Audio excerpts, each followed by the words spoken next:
Welcome to Alimentary, the podcast series where you will learn about your amazing body, how it works, and of course why food is so important. We have our store cupboard staples at the end of each episode.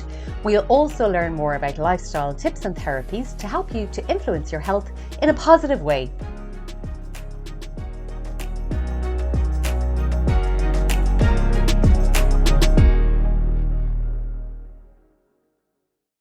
In this episode of Alimentary, we are joined by Rachel Robertson, a mindful movement mentor, kinesiologist, and founder of Return to Form. With years of expertise in human kinetics and functional anatomy, Rachel has dedicated her career to transforming movement into a source of strength, confidence, and self-expression. Rachel's approach fuses the science of kinesiology with the artistry of Pilates, empowering people to move with confidence and feel truly safe in their bodies. Her philosophy blends evidence-based practice with intuitive movement, redefining how we build resilience, facilitate healing, and cultivate long-term well-being. In this conversation, we explore how to rebuild trust in your body after injury. Rachel shares practical strategies for intentional movement and insights into the mind-body connection. We also hear the touching details of Rachel's own personal journey, how her experiences led her to help others heal and reclaim their confidence through movement.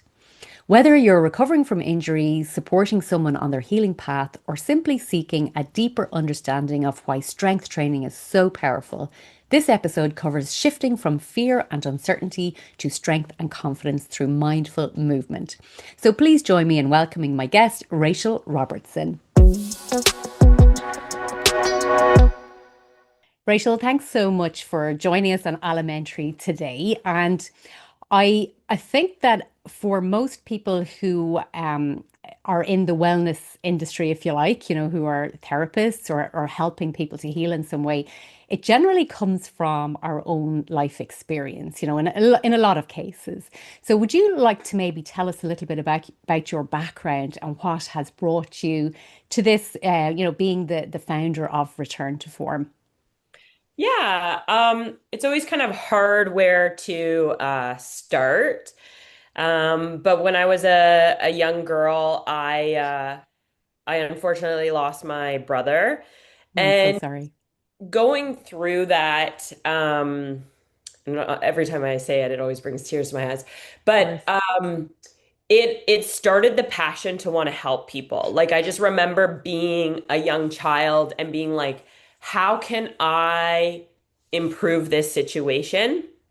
Obviously, it wasn't a situation that I could fix. I was too young, but it has always been ingrained in me as I got older to find some way to help people. And that has really shaped my journey. Um, Whether it be volunteering, like I love to volunteer in various things. I'm part of Rotary. Um, and then I have been injured many times, unfortunately.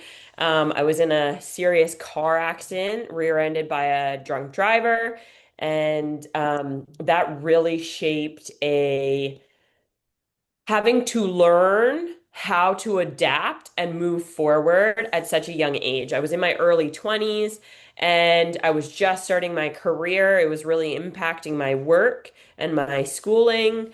And so I had to figure out how to make it work. Um, but I did. I managed to do it and I managed to start training in kettlebell sport. And I competed at Worlds twice, came home the second time I went to Worlds with two gold medals, and it has helped me build my business with empathy and compassion and really like I work with people in these circumstances because I can relate to them and I know what it feels like, so I want them to be supported to go through it. That's an amazing story, and obviously, I'm so sorry for your loss. That's not something that ever leaves us, really. We live with it, don't we? And obviously, you still remember your brother so fondly and so well. So he's still with you. Um, 100%. yeah, and how amazing that you have turned that into something so positive, especially when hit with other challenges, to say the least. A devastating car accident can change people's lives in such dramatic ways. Were you involved in these sports before the car accident? Were you sporty or athletic? Did you? Yeah, like I was a figure skater I started learning probably around the age of 6 until I skated until I was 19 and I went off to university. University, I was not as active as I thought I would have been. Um, I also played competitive basketball for a period of time in high school. And then when I was in university, because figure skating didn't work out, I got trained as a Pilates instructor. And being that Pilates just kind of came naturally to me, it wasn't until I met my husband, he started getting into the kettlebell sport. And he was like, I really think you should try it. And I was like, I don't know. I've got to still like work through some of these injuries. But it actually helped me overcome my injuries. Like the fear that it was going to make it worse held me back a little bit. But once I started trying it and realizing what strength training does for the body, I was able to start like really seeing the changes. Very good. And were you, I presume after that car accident, you had a bit of a slow road to recovery. So at what stage were you able to start getting into an actual sport again?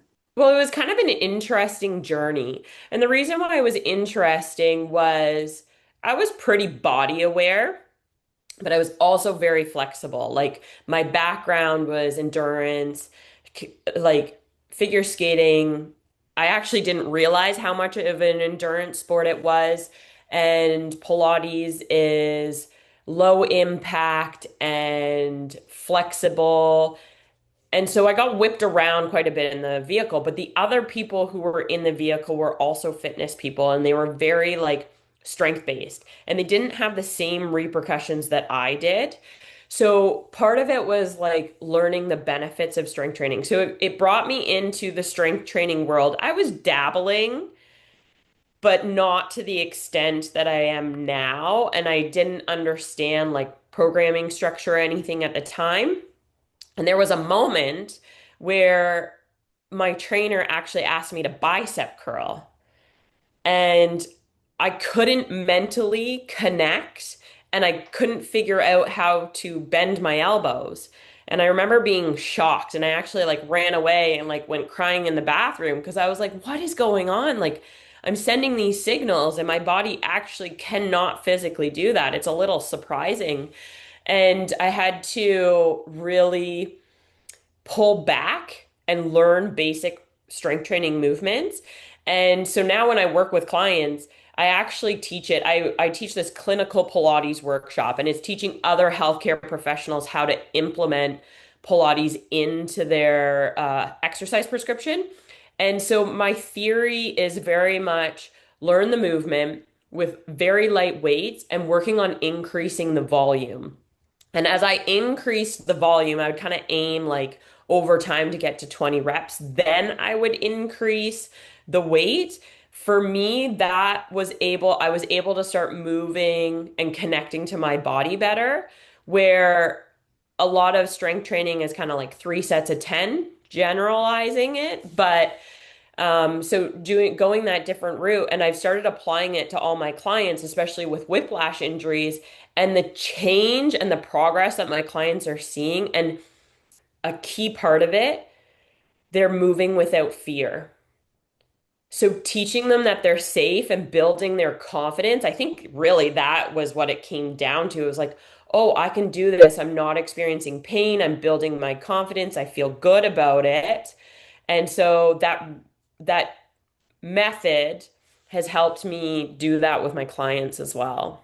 Oh, that's amazing. It must have been so scary when you couldn't do that bicep curl, when you felt like, oh, there was that disconnect. And that is something that whatever sort of illness or accident, injury from accident that we experience, feeling like we're not in control of our body is a very scary thing. Yes, 100%. And I think a lot of people who live in pain from an injury very much feel out of control. And that's where a lot of their frustration comes from. Well, their frustration comes from the pain and how the pain is affecting their sleep, but also the lack of control that they have over this situation. You mentioned how you build up, with when you're doing strength training, and I would imagine that when it's coming from you with your history and experience and where you have gone through that healing, that we can be impatient to heal. So sometimes we want a magic bullet. So, but if they can look at you and say, well, it took Rachel this long, but we can trust because she look at her now. So we can trust that what she's saying will work, even though it's only small steps to begin with. Do you find that that helps to help your clients to actually stick with it? Yeah, like I try to share a lot of personal stories with my clients during the sh sessions, just of my experience of having to deal with the insurance companies and the mental process that Oh it took, yeah. also the physical process, and my role in the sense of like communicate with me. How can you communicate with me so I can support you better? And I think that does set up that environment so that they feel like they can go through the progress. Um, and like what I also try to pay attention to is the possible stories that they might create. Like they might say to me, well, you're younger than me. That's why you recovered. And then just really explaining the process of healing, the pain cycle, and getting them to understand that. Because, like, currently, actually, I'm going through a foot injury. And I've actually been purposely documenting it so that people can kind of see the process. And I actually need to do an update. It's on my Instagram and Hmm. it's just kind of like, oh, this is what it looks like right now. Oh, here is what I'm doing. But this is how I'm modifying my life. Like that's kind of the documentation in the sense like I injured my foot, but there's still things I can do and I'm also kind of trying to say, like, talk to your healthcare professional because they're going to help you modify so that you're not trying to force yourself through this injury. It's not about like, oh, if I do this, I'm going to heal faster. The reality is that injuries take time and we have to honor our body and give it that time. But it's how can we adapt? So I can still do Pilates because most of it's like laying down and doing some arm movements and leg movements, or I can do some strength training, but I'll focus on the upper body or core. And it's teaching people that it's doable and it's modifiable. Yeah, so it's individual, isn't it? Whatever program you put together has to suit that particular person and all of their lifestyle and what they're trying to achieve and what lifestyle they're trying to maintain while they heal. Yes, 100%. Yeah. And like another population I work with is like prenatal, postnatal people. And some of it, it's like how to carry the child, right? So they want to work out. They're like, how do I work out? I've got this young kid. I'm now identifying as a mother I never did before. And it's like, oh, well, I can show you. You can hold the baby this way and then you can squat, that protects your back, or you can do these things on the floor with them beside you. And I feel like for myself, that's where my creativity blossoms is like being able to modify for people. I actually quite really enjoy being able to be challenged. I always tell people, you guys are my puzzles, and Yeah. I'm putting your puzzle pieces together. And sometimes that puzzle piece doesn't work, but I need you to tell me that it doesn't work, and then I can figure out the other piece that goes in there. Yeah, I can relate to that because we always need feedback from our clients because, yeah, no two cases are the same. And so you don't want people to say, oh, yeah, I'll do that, no problem. Or, yeah, no, that was great when it wasn't really because it's harder to help people, isn't it? If, you want that two-way communication, you want Yeah. that channel to be open. So, I mean, you've mentioned, body confidence and actually how we hold ourselves and how we are, how confident we are in our bodies can have such a huge impact on our lives, even our well-being, but our, mental well-being as well as our physical well-being. Yes.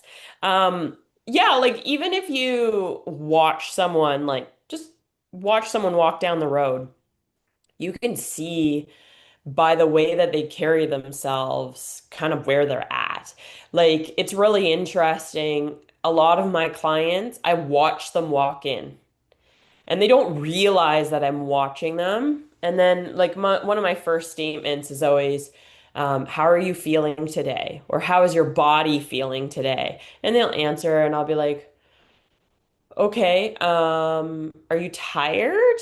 And they'll be like, oh, well, how did you know? I'm like, by the way that you were carrying yourself, right? Like they might feel fine, everything's going well, but they just might be a little sunken because they're just tired and they don't have that strength to hold themselves upright, have that postural awareness. Um, and that's normal. Like no day is the same, but it's just interesting how much people show in their confidence. We joke right now, my little 2-year-old, she'll like talk to you with her hands on her hips and she's got that Wonder Woman pose. And I always just think too how they say there's that study of standing like Wonder Woman for 2 minutes in front of the mirror will build your confidence. I'm like, well, she's got great confidence right now because she gives it to me first thing in the morning. Oh, brilliant. Well, hopefully she keeps that for a long time. Yeah. Exactly. Yeah, Yeah. your mate, actually, I'm sitting up straighter in my chair now as we're talking. I know as you said that, I was like, Yeah, oh, I should sit up yeah. taller. I'm sitting up taller. So I know that you have also studied kinesiology. Yes. So how have you found, I suppose, the blend of, the kinesiology, the Pilates, all of the exercise that you do? Do you find that that blends really well together? 100%. I think in some capacities that's why people come to me is because I've got this science-based evidence to support why we're using this modality. The fitness industry, just like with nutrition, has a lot of things out there that are not necessarily, I'm cautious of how I say it, but I don't want to say incorrect, but they might be popular or pieces of information are given and the whole picture isn't given. And so having a kinesiology background, I can support it better. I'm not just following the trend that is going on in the industry. I'm supporting it by the research that I'm reading. And when a client comes to me, I'm making sure that I'm doing my due diligence of knowing this disorder or whatever they have, or if there's a terminology that I don't understand, I'm taking that time to really dig deep. And I'm constantly reviewing. And when you are constantly reviewing, you're picking up new things. You've read it already and you're like, oh, I didn't know that, right? Like the big thing for myself, and I know it's out there, is like learning about perimenopause and the effects of estrogen and progesterone on our bodies as women as we age. And it's just so interesting, partially because we didn't know some of this stuff, but just the impacts on our body and exercise. Absolutely. And how our needs, particularly as women, change through the decades, and Yeah. what works for us fitness wise in our 20s and 30s might just not work in our 40s and 50s. Yes. But we can still obviously do as much, but just maybe in a different way. Yeah, and I think it's kind of funny because like as I get older, all my clients are like, "Oh, when I was in my 20s, I could do this to my body and it didn't matter." And it's like, "Oh, well, it probably did matter, but Yeah. we could withstand it." And now, like we feel those impacts. Like an easy example is alcohol and how it impacts our sleep.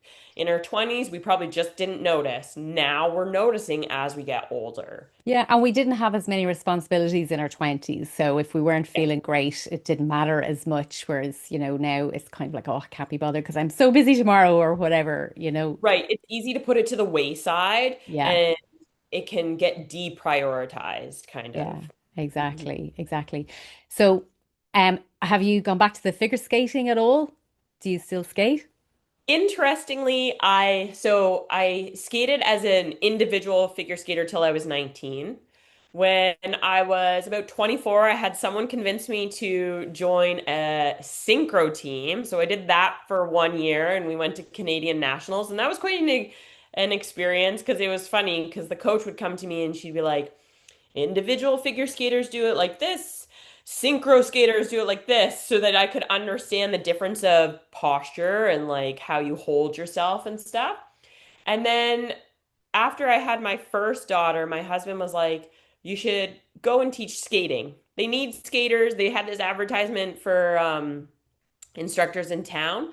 So once a week, I teach, and it is the funnest thing for me just to teach little kids how Oh, to skate. And it's an opportunity to be on the ice without the pressures of sport. yeah. And working with little kids is always so great because they're so present that you end, you're so present in it with them, and it's, a bit of fun as well as obviously learning too. So that Yeah. sounds amazing. Your own experiences has given you an understanding of movement as a form of expression as well as being a powerful tool for healing. So I would you, I mean, you've sort of touched on it there by mentioning that you will watch your client when they walk into the office.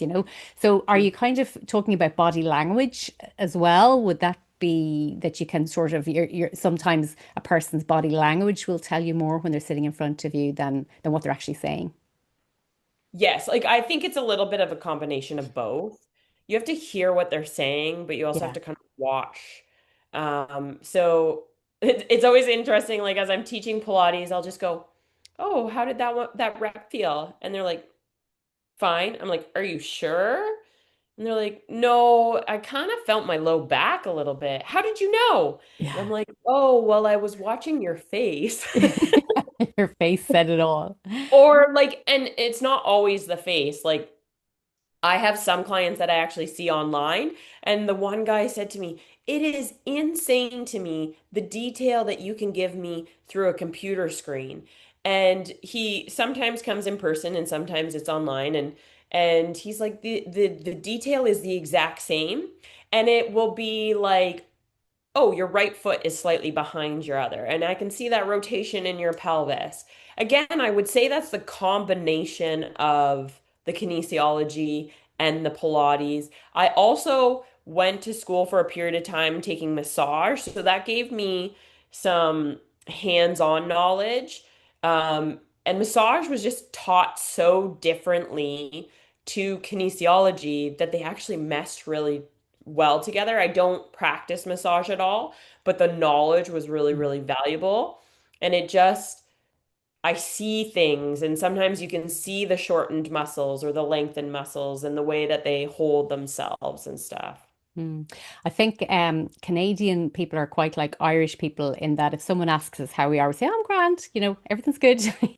Canadians are very nice and polite too, really. Yeah. Yes, and We don't we it's don't want to not, be any trouble. Yeah. yeah, it's not actually saying, and Yeah. sometimes people are like, and then I'm like, yeah, there's something Yeah. else going on, and it's okay. There's something else Yes. going on. You don't have to share, but it might just like it's good for me to know so that I can. Do we need to go easier today, or do you need to release something? I'll give you the medicine ball. Your husband pissed you off, and you want to throw it, throw Yeah. Yeah. it. Brilliant. And so, would you do you practice then kinesiology separately as well, like just pure kinesiology sessions, or do you always use the blend of all of I your therapies? always use the blend. It's Yeah. just like I don't know, it's difficult for me to separate them. So all my services say kinesiology in them, because it's just like Well, you have found a formula that works.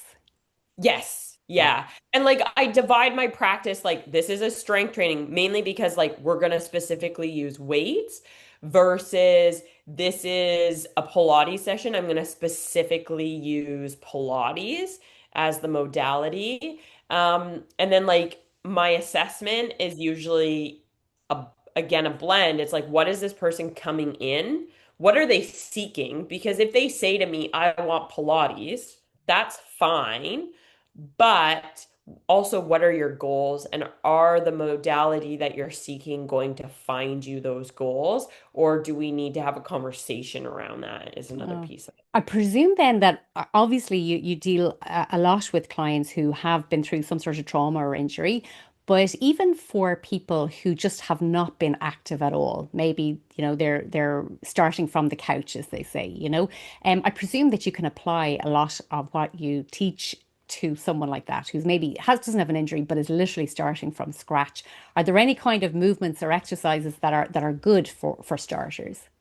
Yeah, again, it kind of depends on the individual in the sense of where are they starting from. Like, yes, they may have been sedentary, but they might actually have really good movement patterns. Or do they lack body awareness? And so that can kind of tell me. The other thing I look at is how they breathe.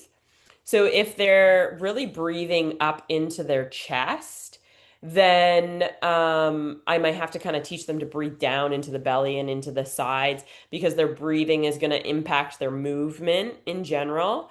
Um, but it really is like if I'm going in a strength training capacity, it's like making sure they can hinge, making sure they can squat, a push, pull, and then some accessory work to complement it. I will sometimes use a functional movement screen, which is a popular modality here that is used to kind of assess 8 movements and then generalize it. Um, or with the Pilates, if someone comes in and says they want Pilates, I will run them through basic Pilates foundation movements and see what I'm seeing. I typically will test their pelvic stability, their breath, and see where they go from there. And then if they can kind of understand the concepts, because Pilates is kind of a language, like the way Pilates instructors talk is a little unique and can be intimidating for some people. Do they understand the language? Can they incorporate it into their body? And then I can progress it because it's a repertoire and people learn to kind of master the repertoire. Do you find that as you see your clients becoming stronger and more confident in their body, that it has a positive impact on their mood, their overall attitude, I suppose? Yeah, I would say their confidence, and just their overall well-being, and then how it carries in, and then they start to want to make changes in other parts of their life, right? Like then often on my intake forms, I'll ask them like, do you feel like nutrition is impacting you? And I don't do that so that I can work with them in a nutrition capacity, but knowing how much it's impacting their mental state. And then some of them will flat out be like, I don't want to talk nutrition. I'm like, that's fine. Let's figure out how to have that conversation in the future. And what's really interesting is they get to a point and they actually come to me.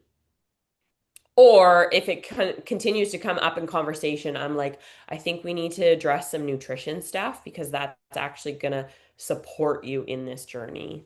Yeah, and I guess as people become stronger, they want to make sure that they're getting the most out of their classes or their workouts. So Yes. obviously nutrition is going to underpin that, and help that or hamper it if it's not right. Um, you mentioned about the breathing earlier, and I think that's something that we all have. We can all be guilty of having a busy day and literally shallow breathing, so that breath work is hugely important to every aspect of our health, isn't it? Yes, oh, for sure. Like someone who breathes like up in their chest, they're not getting the same oxygen uptake. Oxygen uptake like affects our energy levels. It affects our breathing. It affects muscle tension. Like often people who are tense in their neck and shoulders and their shoulders are hiked, they have a little more tendency to breathe up in their chest. And when you assess them, their muscles are tighter. Someone who like really is impacted breathing wise is someone with scoliosis. So scoliosis is that curvature of the spine, and depending on where the curvatures occur, it will specifically affect one lung versus the other. And so then we can actually use movement to help them open up that compressed side, and we'll do it with a combination of doing specific exercises and taking really deep breaths. And you always know when you've hit the spot when they start coughing, actually. Oh, It'll kind of send them into a coughing fit, but it's because they're actually breathing deeper and they just haven't gotten a breath that deep. I had someone start literally 3 or 4 weeks ago, and she already has told me she significantly feels a difference in the way she's breathing and how she's carrying herself from applying the breath and the Pilates exercises together. oh, that's amazing. Yeah, I'm Mhm. sure it's gratifying, to see progress in your clients, Oh, totally. And like happier and healthier. it's not just working with me. Like she's got a team. Like she's working with a physiotherapist and she's working with a massage therapist. And I think that's important too, is like people looking at a wholer picture as Yeah. well. Absolutely, because I mean, the magic bullet would be lovely, but often it takes a couple of little pieces of the jigsaw puzzle that you mentioned earlier on, Yeah. to build the full healing picture. Yes. Well, that's amazing. I can tell that your experience is probably giving you quite a unique perspective, as a therapist instructor, and I'm sure that your clients get the benefit of that, So, you have a great story. You've overcome several challenges, tough challenges, Rachel, and wishing you the very best as your career and your family life, Yes. move forward. Thank you. Well, thank you for having me on here. It was a pleasure to talk to you. Oh, not at all. Thank you very much for your time. My thanks again to Rachel for her time, expertise, and for sharing her story. So, moving on to the store cupboard staple for this episode, we are going to learn about mung beans. Now, mung beans have played a vital role in the diets and agricultural traditions of Asia and beyond. These small green legumes, scientifically known as Vigna radiata, are believed to have first been used in cooking in India over 4,000 years ago, with archaeological finds dating back to the Harappan civilization 3,300 BCE. That was an area which was India but is now current day Pakistan. And mung beans are also referred to in ancient Vedic scriptures. In fact, the Veda, a sacred Indian text from the second millennium BCE, mentions mung beans and highlights their significance in early Indian society. Now, from their origins in India, mung beans spread gradually across Asia. Trade, migration, and cultural exchange carried them into Southeast Asia, where they became embedded in the cuisines of Thailand, Vietnam, and Indonesia. By the time of China's Han Dynasty, around 2000 years ago, mung beans had become a staple ingredient, used in everything from sprouted beans and noodles to traditional medicines. Their journey didn't stop there. They eventually reached Central Asia, Africa, and even South America, adapting to a wide range of climates and agricultural systems. One of the reasons for their enduring popularity is that they are remarkably adaptable. So they thrive in warm tropical climates with little rainfall. So this makes them an ideal crop for regions with challenging growing conditions. In these regions, farmers value mung beans not only for their short growing season, which is typically just 60 to 90 days, but also for their role in sustainable agriculture. Now, as a legume, mung beans fix nitrogen in the soil. So this improves the fertility of the soil and reduces the need for chemical fertilizers, which benefits crop rotation and long-term land health. Now, nutritionally, mung beans are a powerhouse. They are rich in plant based protein, making them an essential food source in areas where meat is scarce or expensive, or, of course, for vegans. They're a great addition to a vegan diet. These beans provide a generous amount of dietary fibre, which obviously supports our digestive health and keeps us regular. And they are packed with vitamins and minerals, including folate, which is vitamin B9, magnesium, potassium, other B vitamins, and all of these contribute to heart health, how we metabolize our energy, and our overall well being. They are low on the glycemic index, which means that they release energy slowly, so thereby helping to stabilize our blood sugar levels and keep them balanced. Now, beyond their nutritional value, mung beans are really versatile in the kitchens. So in India, they were used in savory dals and sweet desserts. In China, they were transformed into translucent noodles and cooling desserts. And in Southeast Asia, they appear in everything from soups to festive treats. So they have a mild, slightly sweet flavour, and they're very easy to digest. They're actually easier than other legumes to digest. So this makes them suitable for most people and most dietary needs. So once you've bought your mung beans, what are we going to do with them? Well, I tend to use them mostly in a quinoa salad. So I always add a legume to a quinoa salad. So it might be chickpeas, it might be mung beans, it might be kidney beans. So that adds protein and fibre to my salad. Really helps you to stay feeling full. Obviously, we need protein for our muscles and our bones for rebuilding and repair, and then obviously the fibre to ensure that we have daily bowel movements. Now, you can obviously just add them to soup or add them to a stew, or you can cook them and then add them to a salad at the end. There are loads of ways in which they can be used, and they're a very easy way to increase plant protein in your diet. And they're so small that you can actually hide them in things like stews and soups as well, for anybody who thinks that they won't like them. So I have a link in the show notes to a website which has 17 mung bean recipes on it. So loads for you to try out there. So hopefully there is enough information there to encourage you to add some more whole foods into your shopping trolley this week. Thank you for listening to today's episode. I just wanted to clarify that the podcast is for informational purposes only and does not substitute professional care from a doctor or trained health professional, nor constitute medical advice or services if you're in a position to need either. However, if you found it interesting, you can subscribe to make sure you don't miss future episodes, or sign up for my newsletter on lynsharkeynutrition.ie.